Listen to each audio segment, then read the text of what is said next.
Indonesia terkenal dengan adat, budaya, dan suku yang bermacam-macam. Karena keberagaman suku tersebut membuat banyak kebiasaan-kebiasaan yang dilakukan. Bahkan tak jarang, menurut cerita, ada suku yang melakukan praktik kanibalisme di Indonesia.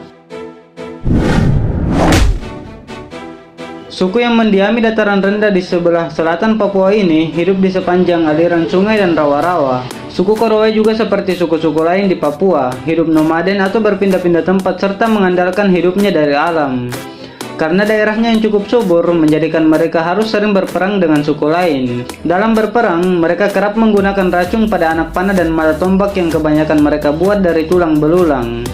Dan menurut cerita, kebiasaan mereka saat memakan daging manusia bukan secara sembarangan, tetapi karena korban kerap melakukan pelanggaran adat. Orang yang melakukan pelanggaran adat itu kemudian ditangkap dan diadili, dan setelah diputuskan bersalah maka korban akan diritualkan dan dimakan bersama-sama. Walaupun sebagian besar dari suku mereka sudah hidup secara modern, tapi berdasarkan cerita masa lalu bahwa nenek moyang mereka dulu tidak tabu dengan memakan daging manusia. Sampai pemerintah Republik Indonesia pada tahun 1970-an melarang suku mereka untuk turun langsung ke lapangan. Suku Dayak Punan hidup di daerah Kalimantan Barat, Kalimantan Timur, dan Kalimantan Tengah. Hidup di sepanjang aliran sungai dan sering berpindah-pindah tempat. Dahulu mereka sangat jago dalam berperang dan selalu menebas kepala musuhnya, hingga dikenal istilah ngayau. Dari riset terkini, ternyata suku Punan yang primitif masih ada dan terlihat di goa-goa pedalaman rimba hutan di Kalimantan. Walaupun sebagian besar suku mereka hidup di Papua Nugini, tapi ada sebagian kecil yang hidup di perbatasan Papua wilayah Indonesia. Mereka diketahui melakukan praktik kanibalisme ketika warga suku Tolai modern meminta maaf kepada pemerintah Papua Nugini atas pembunuhan dan praktik kanibalisme yang dilakukan oleh nenek moyang mereka kepada misionaris Inggris pada abad ke-19. Dan pada tahun 1978 mereka membunuh menteri dan 3 orang guru dari negara Fiji yang kemudian dimasak dan dimakan beramai-ramai.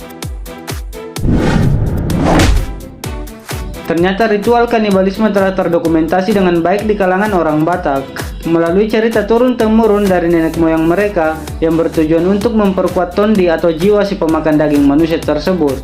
Secara khusus, darah, jantung, telapak tangan, dan telapak kaki dianggap sebagai kaya tondi atau kaya dengan jiwa. Tetapi setelah pemerintah kolonial Belanda menduduki wilayah ini, mereka melarang keras praktek kanibalisme yang sudah dilakukan oleh suku Batak sejak dahulu.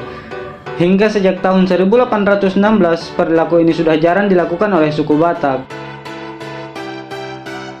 Kegiatan kanibalisme yang telah dilakukan suku-suku di atas sudah banyak terkikis dan ditinggalkan karena pengaruh dari masuknya beberapa agama ke wilayah ini, yaitu agama Islam, Kristen, Hindu, dan Buddha yang mengajarkan nilai-nilai moral.